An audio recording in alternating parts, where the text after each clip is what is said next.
Yang sudah boleh tanyakan.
Bismillahirrahmanirrahim.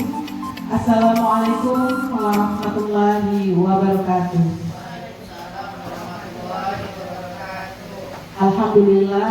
Alhamdulillahirabbil alamin. Wassalatu wassalamu ala asrofil anbiya'i wal mursalin wa ala alihi wa ashabihi rasulillahi ajma'in. Pertama-tama, marilah kita mengucapkan puji dan syukur kepada kehadirat Allah Subhanahu wa Ta'ala, yang mana pada hari ini kita masih diberikan kesehatan dan kesempatan sehingga kita dapat berkumpul di ruangan majelis guru ini. Shalawat dan salam tak lupa pula kita hadiahkan kepada junjungan Nabi besar Muhammad Sallallahu Alaihi Wasallam dengan mengucapkan Allahumma sholli ala Sayyidina Muhammad wa ala ali Sayyidina Muhammad. Mudah-mudahan kita selalu mendapatkan syafaatnya. Amin, amin ya rabbal alamin. Yang terhormat Bapak Ibu Majelis Guru SD Negeri 015 Bagian Keladi.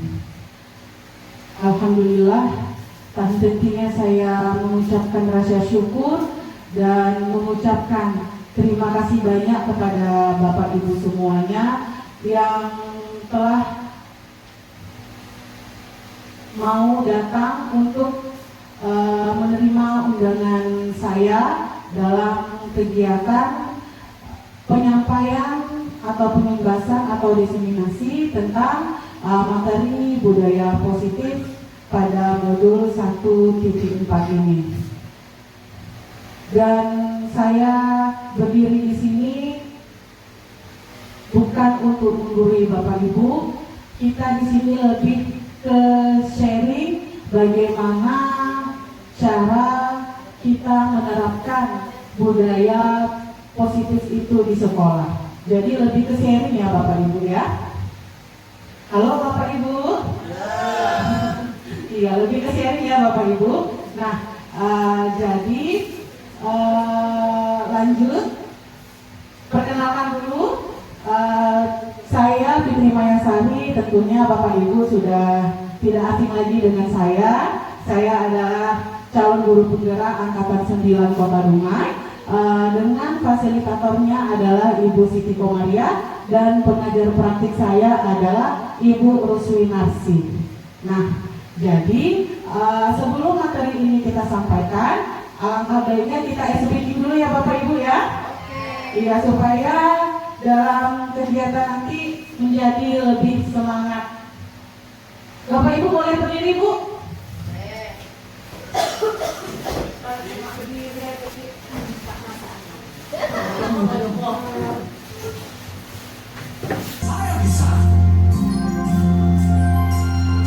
Tangan ke atas menggapai bintang, tangan ke samping burungnya terbang, tangan ke depan ikan berenang, duduk yang rapi siap berdoa. Takut dan ketat tangan diputar, lunggu-lunggu tangan digulung, bulan melintas di tangan pundak, kanan kiri atas bawah siap berdoa.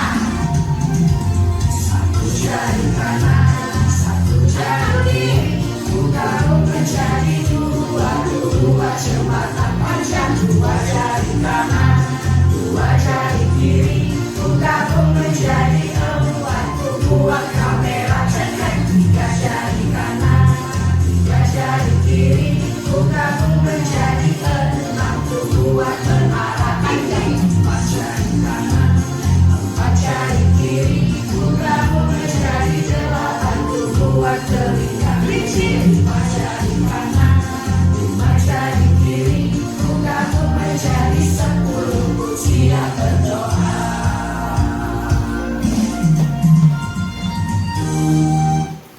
Oke. Bapak Ibu silakan duduk kembali.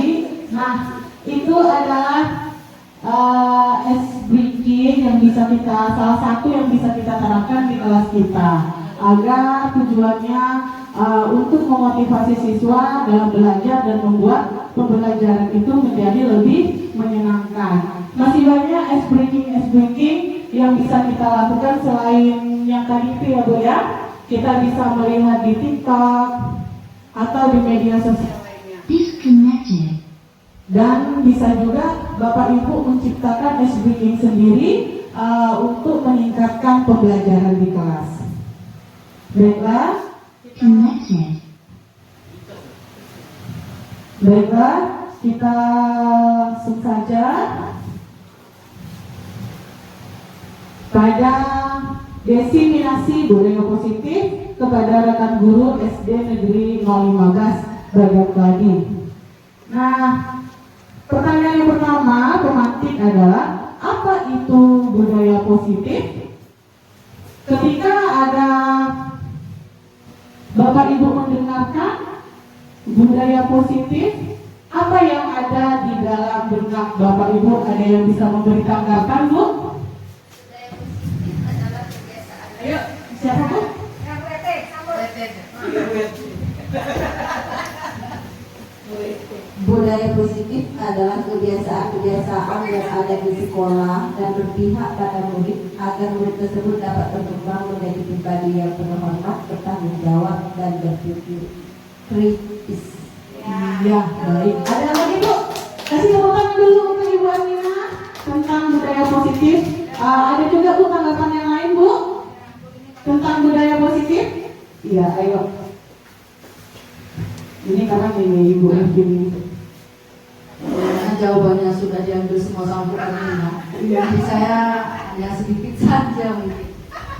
Menurut saya apa itu budaya positif? Budaya positif adalah kebiasaan baik yang selalu kita lakukan di sekolah dan kemudian pengaplikasiannya itu ke keyakinan kelas sehingga anak-anak tersebut menjadi contoh ataupun bisa dijadikan contoh sama anak-anak di sekolah, kebiasaan-kebiasaan yang baik sehingga anak tersebut berperilaku yang baik pula. Menurut saya seperti itu. Ya. Terima kasih Bu Evi. Tepuk tangan dulu untuk Ibu Evi, Bapak Ibu. Nah, ya, benar sekali ya. Budaya positif itu adalah perwujudan dari nilai-nilai atau keyakinan universal yang diterapkan di sekolah dengan tujuan untuk menumbuhkan karakter pada peserta didik atau kepada siswa kita. Dalam penerapannya, siswa itu diajarkan untuk memahami konsekuensi dari perilaku mereka, sehingga mengajarkan siswa untuk lebih bertanggung jawab dan rasa hormat dengan lingkungan sekitarnya. Maka dari itu, budaya positif itu sangat penting dalam lingkungan sekolah kita. Mengapa? Itu untuk mengembangkan siswa agar memiliki karakter yang kuat dan berakhlak sesuai dengan profil pelajar Pancasila. Masih ingat Bapak Ibu dengan dimensi profil Pancasila? Apa yang pertama Bu? Beriman dan bertakwa. Iya, beriman dan bertakwa kepada Tuhan Yang Maha Esa. Kedua, berakhlak mulia. Yang ketiga, berkebinekaan global. Yang keempat, gotong royong, mandiri, dan kreatif. Dan yang terakhir adalah bernalar kritis. Oke, kita explain aja dulu ya Bu ya tentang dimensi profil belajar Pancasila supaya anak-anak kita ini ingat dengan dimensi 6 profil belajar Pancasila, karena kalau dengan lagu biasanya anak-anak ini lebih cepat mudah hafal ya Bu.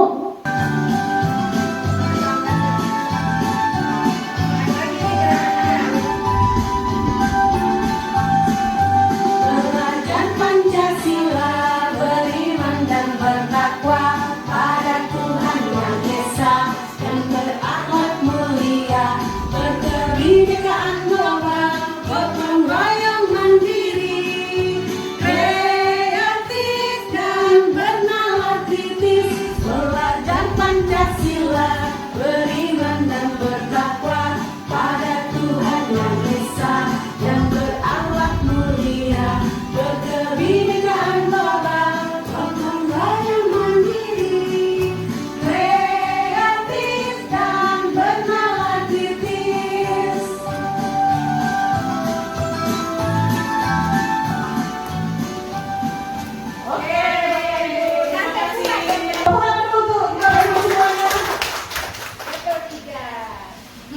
apa-apa. Iya, tidak apa-apa Bu. Namanya kita belajar ya Bu ya. Belum ke situ kok belajar itu. Iya, lanjut ya. Ini saya akan beri contoh tentang disiplin positif mengenai siswa dalam melaksanakan piket. Ketika siswa melaksanakan piket, apakah karena ia menyadari bahwa lingkungan yang bersih itu adalah sebuah kenyamanan dalam belajar, atau karena ia takut dihukum dengan gurunya, atau juga karena mendapatkan pujian atau penghargaan? Kira-kira Bapak Ibu, anak kita melaksanakan piket itu karena apa? Bertanggung jawab.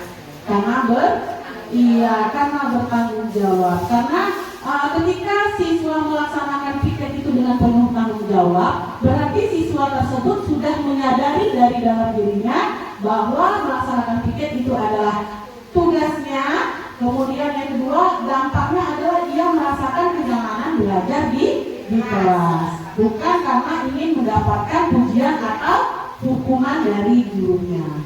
Ya, berarti Bapak Ibu udah hebat-hebat semua ya Bu ya. Lanjut, konsep budaya positif. Konsep budaya positif ini terdiri dari 7 bagian. Yang pertama, paradigma belajar. Yang kedua, disiplin positif. Yang ketiga, motivasi perilaku manusia. Yang keempat, kebutuhan dasar. Yang kelima, posisi kontrol restitusi. Yang keenam, keyakinan kelas. Dan yang ketujuh, segitiga restitusi. Nah, dari ketujuh konsep budaya positif ini nanti akan kita bahas satu persatu. Lanjut, yang pertama tentang paradigma belajar. Saat ini Bapak Ibu melaksanakan pembelajaran yang seperti apa? Berpihak pada muridkah atau berpihak pada guru? Pada murid. Mengapa berpihak pada murid Bapak Ibu? Ya, karena pembelajaran yang berpihak pada murid ini adalah pembelajaran yang menempatkan siswa sebagai dari pusat dalam proses pembelajaran. Jadi siswa yang lebih aktif Bapak Ibu, siswa yang bernalar kritis, siswa yang mandiri, bertanggung jawab. Kita sebagai guru menuntun, memberikan arahan, kemudian menjadi model pembelajaran supaya anak kita ini akan menjadi siswa yang disiplin positif. Dengan cara apa? Salah satu diantaranya adalah dengan menerapkan pembelajaran berdiferensiasi. Karena pembelajaran berdiferensiasi ini adalah terpenuhinya kebutuhan siswa sehingga sesuai dengan pengembangan karakter profil pelajar Pancasila. Nah, pembelajaran berdiferensiasi ini kan adalah pembelajaran yang memberikan sesuatu kepada anak tentang kebutuhan belajarnya seperti apa sehingga terpenuhi dalam pembelajaran. Jadi Bapak Ibu, ketika siswa kita itu melaksanakan pembelajaran yang sudah sesuai dengan kebutuhannya, maka yang timbul adalah disiplin positif. Ia akan serius dalam mengerjakan pekerjaannya.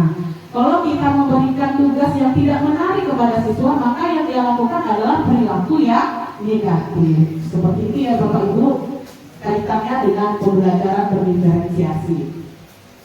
Nah, paradigma selanjutnya adalah menurut Kiai Hajar Dewantara menyatakan, di mana ada keterbukaan, disitulah harus ada disiplin yang kuat.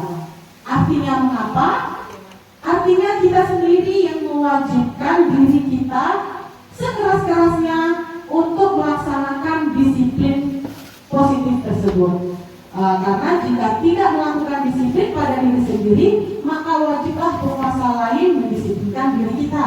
Dan peraturan demikian itulah harus ada di dalam suasana yang merdeka. Nah, merdeka di sini maksudnya adalah bagaimana adanya peraturan antara kedua belah pihak, bukan peraturan yang hanya untuk dari yang membuatnya satu pihak saja. Bapak Ibu, tentang disiplin positif.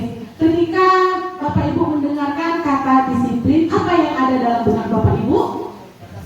Tata tertib, aturan, iya, pengumuman bisa juga ya kalau aturan tersebut. Nah, disiplin itu artinya mengajarkan. Jadi, disiplin itu bagaimana cara guru membantu siswa memahami apa yang diharapkan, kemudian bagaimana perilakunya dan konsekuensi dari perilakunya, sehingga siswa kita ini tahu kalau kita melakukan yang negatif apa sih dampaknya, kalau kita melakukan hal positif apa sih dampaknya. Nah, seperti itu. Sehingga disiplin positif itu adalah menumbuhkan motivasi internal siswa untuk melakukan perilaku yang diharapkan. Bagaimana cara kita memunculkan motivasi dari dalam diri siswa, menyadarkan mereka untuk melakukan disiplin positif tanpa kita hukum atau memberikan penghargaan. Mengapa hukuman dan hadiah itu termasuk kurang bisa ya Bapak Ibu? Karena itu adalah munculnya dari motivasi dari eksternal, dari luar, sehingga motivasi tersebut tidak berdampak dalam jangka yang panjang. Kalau udah dapat hadiah ya sudah, dia tidak mau lagi melakukannya. Benar nggak Bapak Ibu? Iya ya. Lanjut.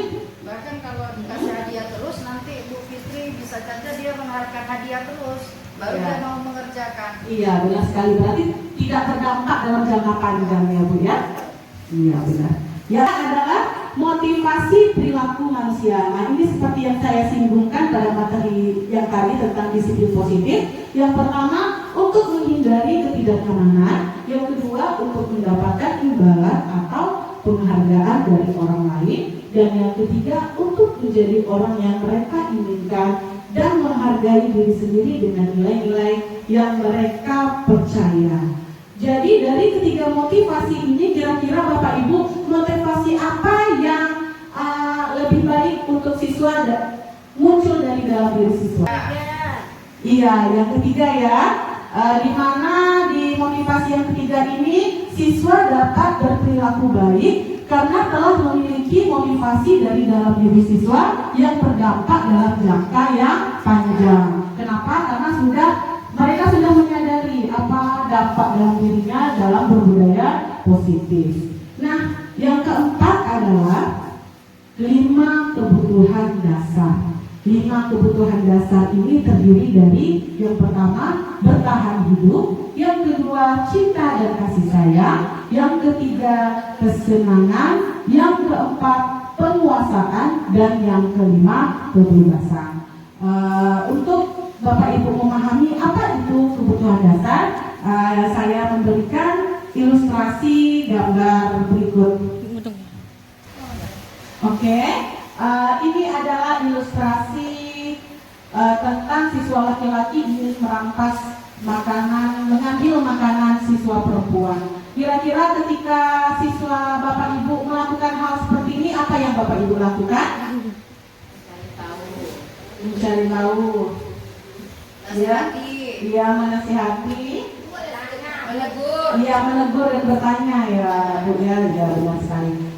Jadi sebenarnya ketika siswa kita melakukan perilaku yang negatif, sebenarnya itu ada kebutuhan dasar yang belum terpenuhi. Bisa kita tanyakan, mengapa nak kamu mau mengambil makanan temanmu? Kalau kita buat kenyamanan sama siswa, pasti siswa itu akan menjawab, Bu, karena saya lapar Bu, saya belum sarapan di rumah, saya belum dikasih jajan sama mak saya, nggak ada duit Bu. Kan kasihan Bu ya kalau seandainya kita langsung memarahinya Bu.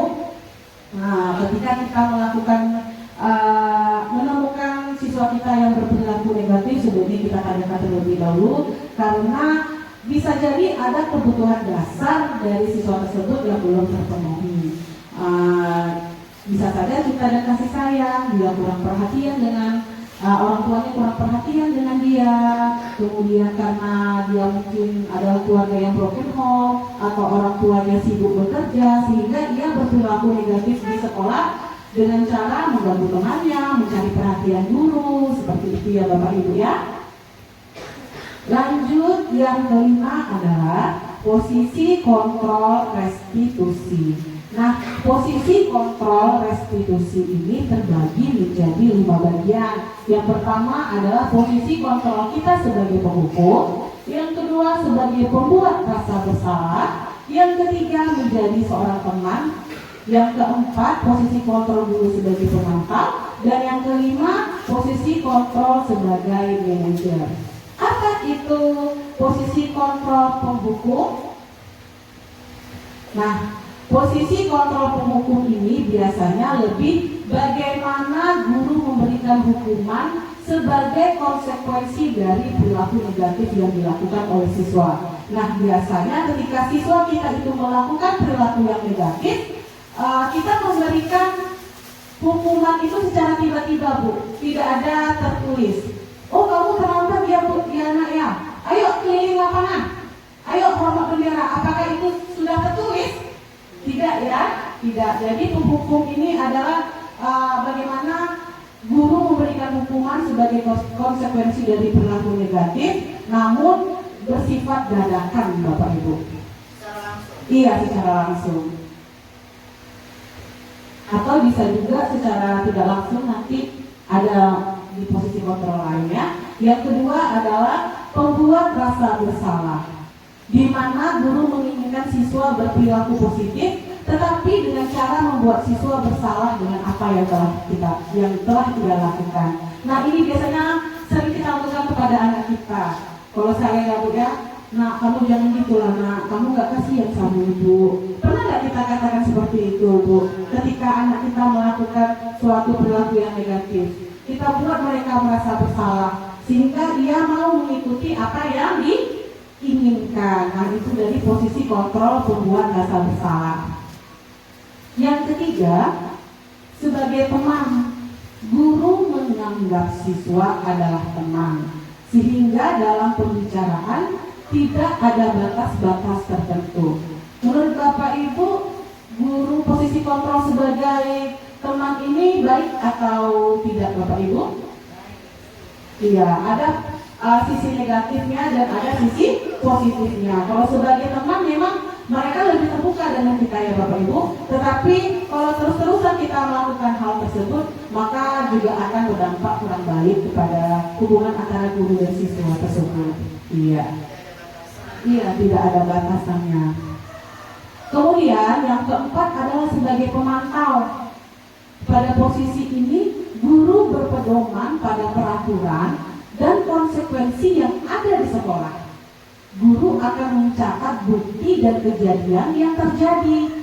Guru hanya menyampaikan kesalahan siswa atau sanksi yang harus dijalani oleh siswa tersebut. Jadi ketika ada siswa yang datang terlambat atau sepatunya berwarna putih, misalnya seperti itu kan peraturan sekolah kita, maka ia hanya mencatat bukti, oh hari ini hari Senin kamu melanggar peraturan memakai sepatu putih, konsekuensinya ini kamu harus jalani. Dah, hanya sebatas itu saja.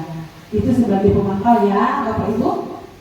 Kemudian selanjutnya adalah posisi kontrol sebagai seorang manajer, di mana guru memotivasi siswa untuk mempertanggungjawabkan segala perilakunya serta mendukung siswa untuk menemukan solusi dari permasalahan tersebut.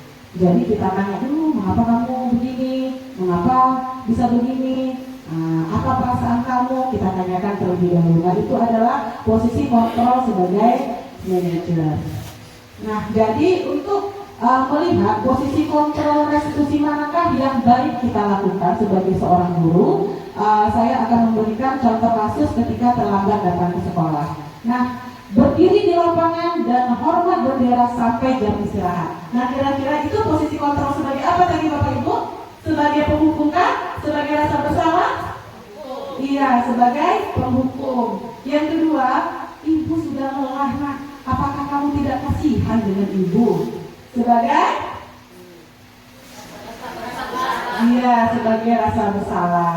Kemudian yang ketiga, ayo dong, jangan terlambat terus. Ya sudah, tidak apa-apa. Lain kali jangan dilakukan lagi ya. Nah, posisi kontrol sebagai? Iya, sebagai teman. Yang keempat, kamu selalu melanggar aturan.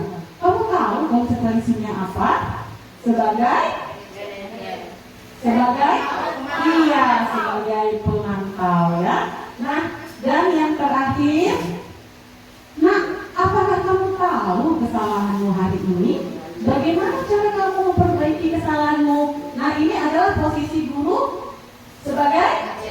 Iya, sebagai manajer. Nah, dari kelima posisi kontrol tadi, kira-kira Bapak Ibu, menurut Bapak Ibu, posisi kontrol mana yang baik untuk kita lakukan? Apa Bapak Ibu? Iya, sebagai seorang posisi manajer, di mana siswa dapat menjadi manusia yang mandiri, bertanggung jawab. Guru juga berkolaborasi dengan siswa, bagaimana siswa itu melakukan perbaikan kesalahan yang ada. Jadi tadi contoh kasusnya adalah terlambat datang ke sekolah, kita tanyakan mengapa ia terlambat, apa perasaanmu, kemudian sebaiknya keyakinan apa yang telah kamu langgar, lalu bagaimana cara Bapak Ibu, lalu bagaimana murid ini bisa menghadapi memperbaiki masalah tersebut sehingga tidak terjadi lagi di kemudian hari. Nanti itu akan kita bahas lebih dalam tentang posisi kontrol sebagai manajer ini, Bapak Ibu. Nah, yang keenam, hampir sampai di penghujung ya Bu ya. Yang keenam adalah keyakinan kelas.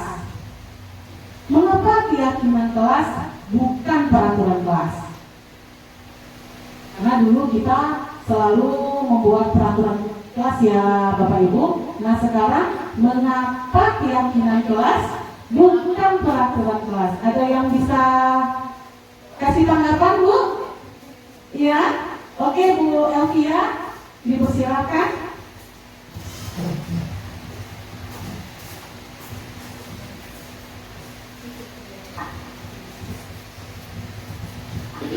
Baik, Assalamualaikum warahmatullahi wabarakatuh.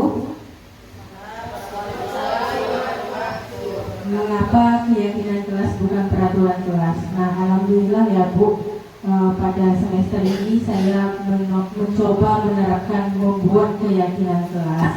Dari mulai bertanya dulu kepada siswa, kamu mau yang kelas bagaimana, belajar yang bagaimana. Jadi keyakinan kelas itu aturan atau tata tertib yang kita buat dengan kesepakatan bersama di dalam kelas. Anak yang mengutarakan kelas yang bagaimana yang mau ia tempatkan atau suasana belajar yang bagaimana yang ia inginkan. Jadi bukan peraturan, biasanya kita kan udah tulis kan peraturan kelas 5A misalnya, 1 dilarang datang terlambat, 2 harus piket gitu. Sedangkan untuk sekarang zaman now ini harus bersama anak kita membentuk dan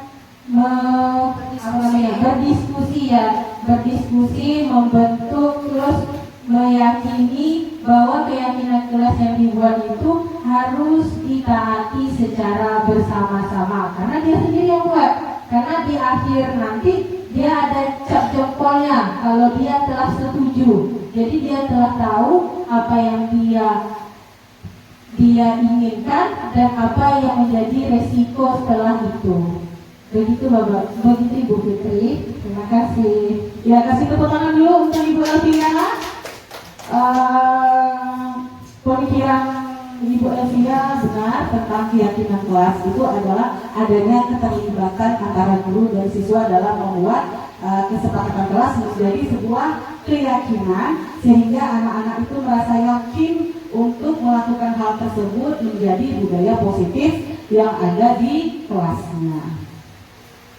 Jadi, suatu keyakinan kelas akan lebih memotivasi siswa dari dalam diri, lebih tergerak dan bersemangat untuk menjalankan keyakinan yang telah disepakati bersama, daripada peraturan yang mengatur membuat ketidaknyamanan dan terpaksa. Karena kalau peraturan itu lebih ke pihak satu orang saja yang membuat peraturan tersebut tanpa kita bertanya dengan siswa kita.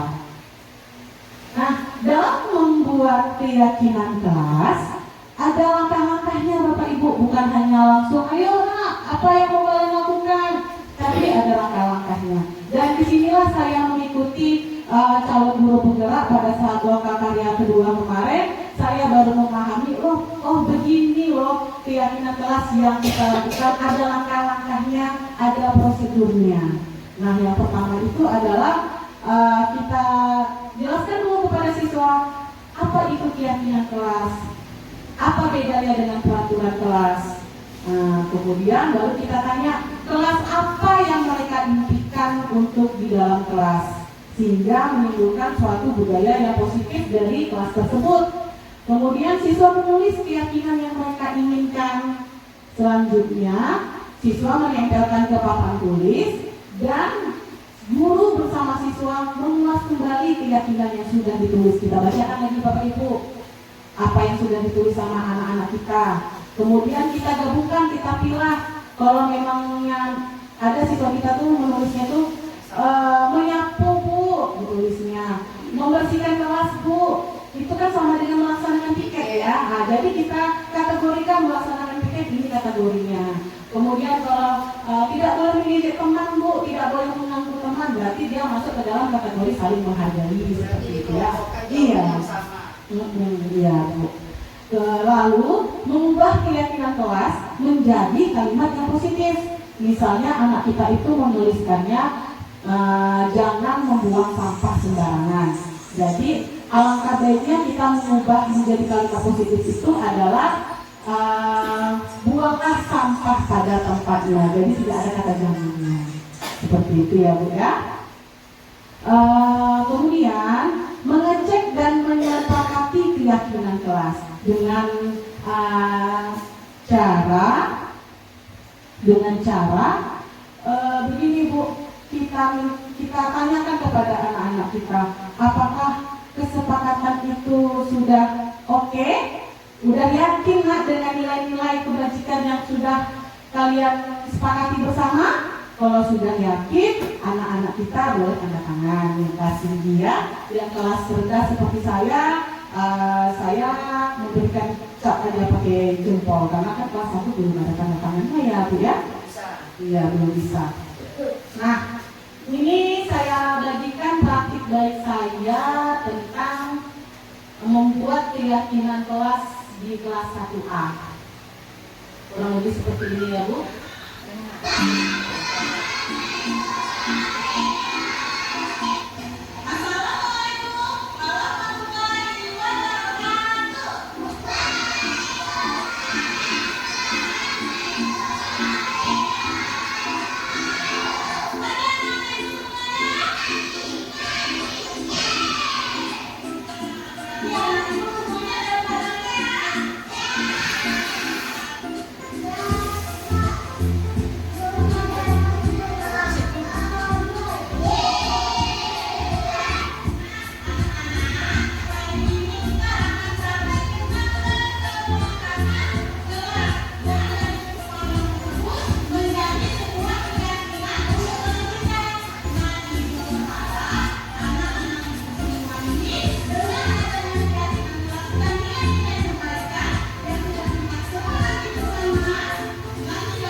Nah ini menggali siswa mau kelasnya seperti apa.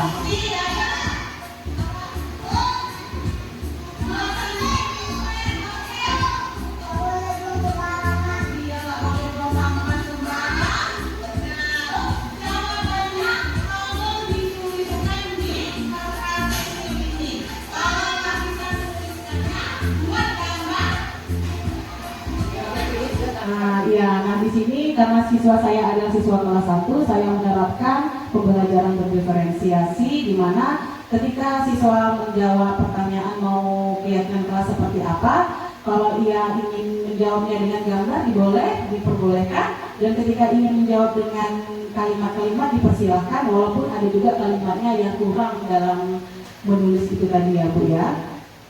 Lanjut Bu.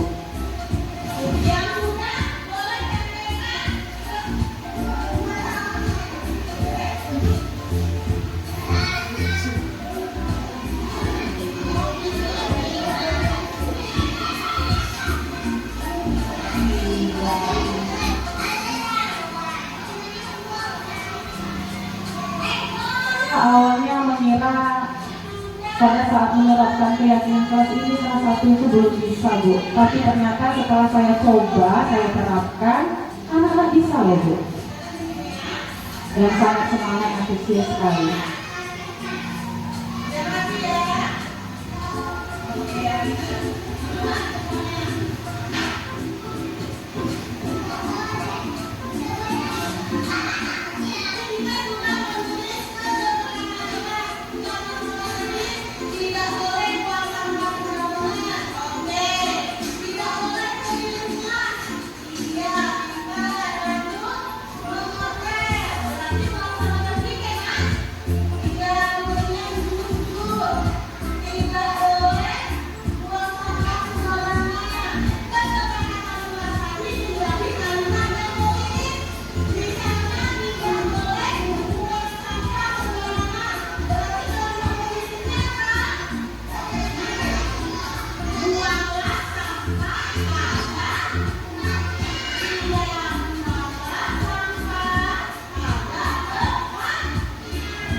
Gimana Bapak Ibu?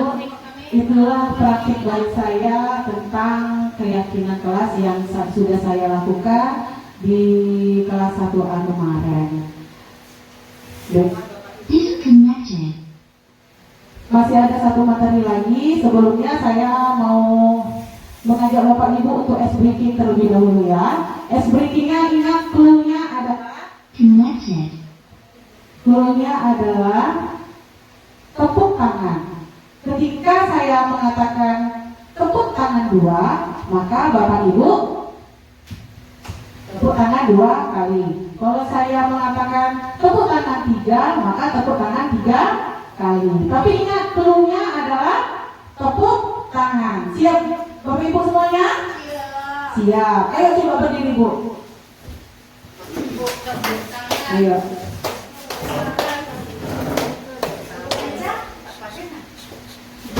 Ingat ya Bapak Ibu, clue-nya adalah tepuk tangan ya. Siap? Tepuk tangan 2. Tepuk tangan 5. Iya, seperti itu ya. Tepuk tangan 1. Tepuk tangan 3. Tepuk 2. Ingat clue-nya adalah tepuk tangan. Ya, sudah mulai paham? Belum, kita coba lagi ya. Coba konsentrasi. Ingat Bu.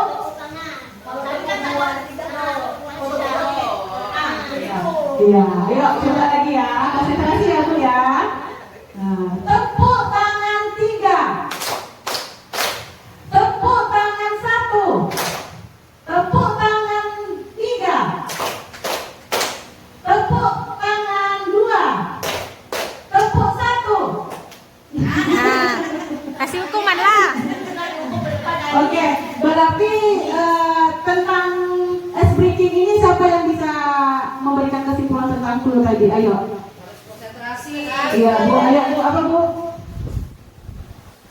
Dalam ice breaking ini kita harus berkonsentrasi pada permainannya atau clue-nya, lihat clue-nya. Itu loh Bu Arlina. Iya, benar ya. Clue-nya yang harus kita ingat. Tepuk tangan. Ketika saya cuma bilang tepuk, berarti kita tidak tepuk tangan. Bisa kita terapkan seperti ini Bapak Ibu di kelas supaya menjadi pembelajaran yang menyenangkan?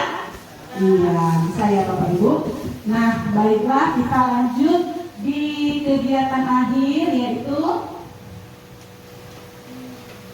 setelah keyakinan kelas. Nah, ini dia.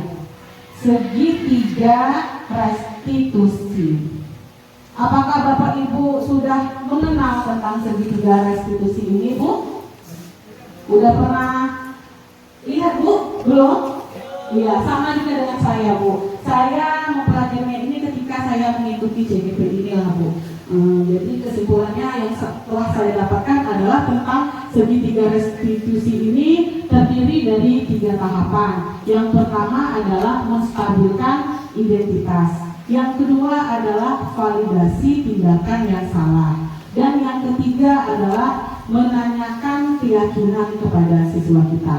Jadi ketika ada siswa yang berperilaku negatif, tadi di awal sudah saya singgung juga bahwa sebaiknya kita melaksanakan segitiga restitusi ini. Mengapa? Karena dalam prosesnya menciptakan kondisi bagi siswa untuk memperbaiki kesalahan mereka sehingga mereka bisa kembali dengan karakter yang lebih baik. Nah, dari menstabilkan identitas ini maksudnya adalah kita stabilkan diri anak itu dulu. Mengapa dia melakukan itu? Jadi bisa kita tanyakan pertanyaannya, setiap orang pasti pernah melakukan kesalahan.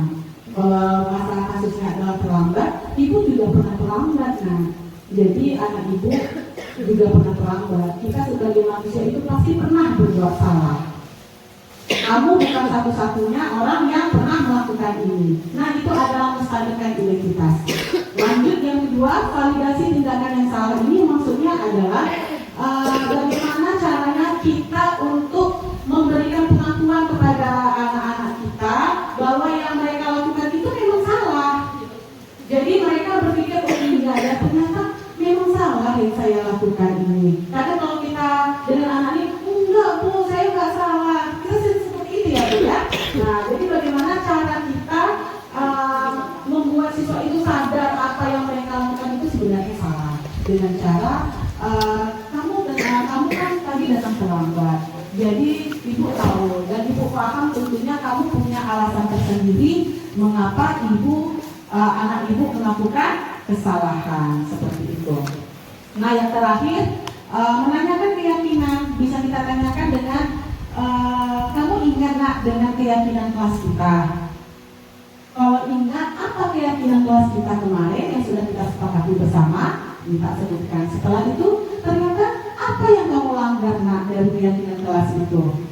Dan setelah ia menyebutkan apa kesalahannya, baru kita tanyakan sebaiknya apa yang anak ibu lakukan supaya ini tidak terulang kembali. Kurang lebih seperti itu ya Bu. Yang tentang segitiga restitusi. Jadi segitiga restitusi ini sangat membantu siswa menjadi lebih memiliki tujuan disiplin positif dan dapat memulihkan dirinya setelah melakukan kesalahan. Nah baiklah, ini praktik baik saya tentang posisi kontrol restitusi yang sudah saya laksanakan bersama siswa saya. Yang pertama itu adalah kasus karena ia terlambat tidak melaksanakan piket, dan yang kedua keyakinan kelas yang dilakukan adalah kami di kelas 1A itu membuat buku pelajarannya STK misalnya warna merah, PPKN warna biru. Karena apa? Karena pada saat pelajaran di awal-awal pembelajaran kemarin siswa itu kan belum bisa baca, jadi waktunya sangat lama untuk mempersiapkan anak. Jadi saya membuat bagaimana strategi saya agar waktu bisa berjalan dengan baik dan pembelajaran juga bisa dilaksanakan dengan baik. Yang udah ingat. Iya Bu.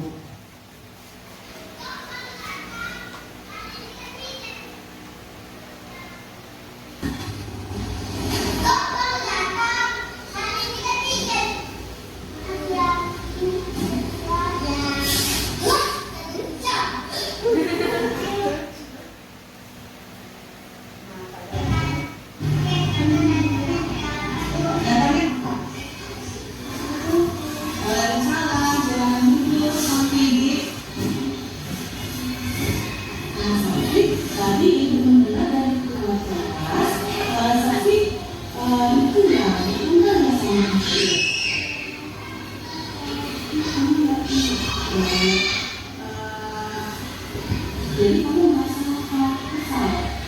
Iya sama aku. Iya, oke. Wajar ya kamu merasa kesal dan marah sama sakit. Jadi apa yang sakit lakukan dari aku ya?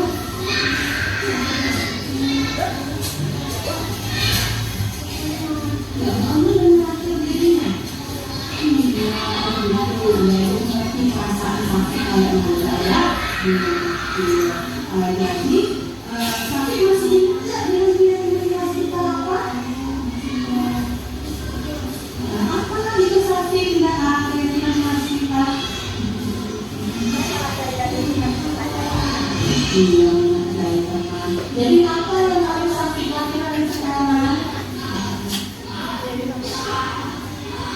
Iya,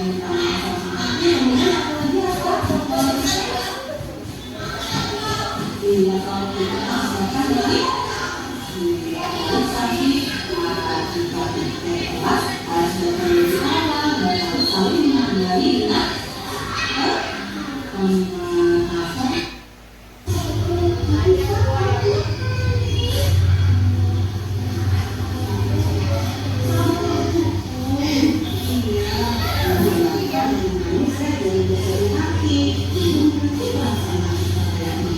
Masih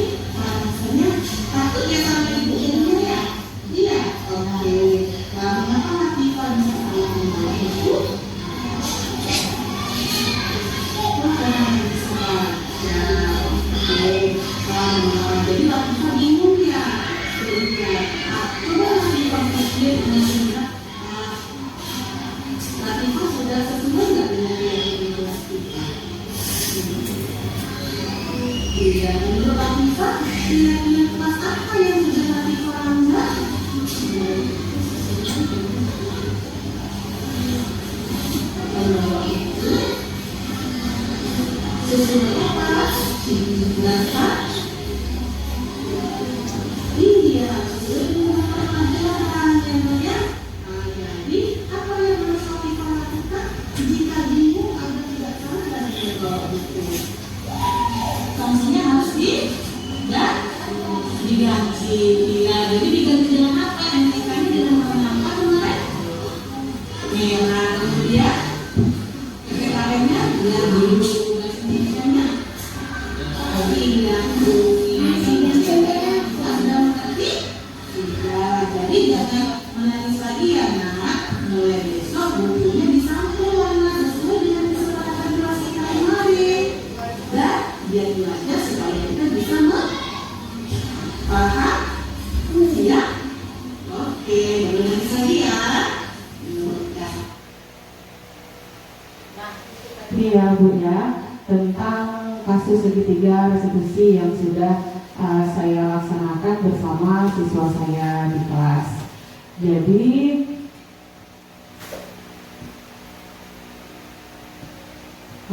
kesimpulannya tentang disiplin positif ini adalah pendekatan di mana menitik beratkan tanpa kekerasan, memotivasi siswa dalam melaksanakan budaya positif, merefleksikan kesalahan, menghargai, membangun logika dan bersifat jangka panjang karena sudah ada Disconnected. dalam motivasi internal dari dalam diri siswa. Sehingga dengan disiplin positif ini akan membawa siswa Connected. dalam perubahan yang lebih baik di lingkungan keluarga, baik itu di keluarga, di sekolah maupun di masyarakat, dan menjadi pembelajar sepanjang hayat yang memiliki perilaku sesuai dengan profil pelajar Pancasila. Itu tadi ya. Oke Bapak Ibu, sebelum saya tutup, mari kita refleksikan pembelajaran tentang budaya positif pada hari ini. Kira-kira Bapak Ibu, setelah saya memaparkan materi ini, apa yang sudah ada dalam benak Bapak Ibu tentang budaya positif? Ada yang bisa memberikan tanggapan, Bu? Ayo, yang bisa merefleksikan. Saya dulu ya Bu ya. Kalau menurut saya tentang budaya positif ini, bagaimana cara kita memotivasi siswa dari dalam diri sehingga siswa tersebut menyadari bahwa perilaku yang dia lakukan itu harus yang berdampak positif, sehingga merasakan dampak positif itu sepanjang hayatnya sehingga sesuai dengan profil pelajar Pancasila. Nah, itu refleksi dari saya. Ayo, Ibu bisa lanjutkan, Bu. Ayo Ibu Vivi. Menurut saya disiplin positif ini sangat kita perlukan di sekolah kita, terutama kita di sini mengajar di tingkat sekolah dasar. Jadi dengan adanya keyakinan kelas, kita sudah menerapkan nilai-nilai kebajikan pada diri anak, sehingga kita tahu dengan adanya disiplin positif ini, kita tidak serta-merta jika ada kesalahan dari anak tidak langsung divonis menghukum anak. Kita tanya dulu apa yang menjadi sumber-sumber atau apa yang motivasi dia melakukan itu. Terima kasih. Terima kasih ya Bu Vivi. Ayo Ibu yang lain Bu. Kita di sini adalah Merdeka Belajar, jadi semua tanggapan Bapak Ibu itu tidak ada yang salah ya Bu ya. Ayo Bu Inung. Assalamualaikum warahmatullahi wabarakatuh. Kesimpulan tadi disiplin positif yaitu kita sebagai guru menuntun siswa itu untuk berperilaku yang positif sehingga dia maksudnya menjadi siswa yang berperilaku baik untuk sepanjang hayatnya.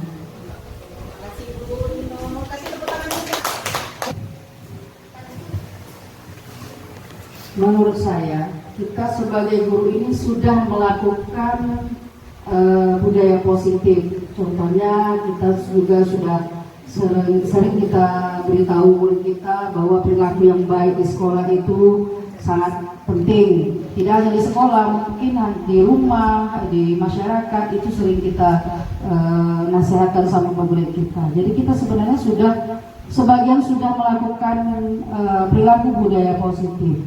Jadi kita tinggal memoles anak-anak kita supaya lebih lagi menunjukkan perilaku yang baiknya.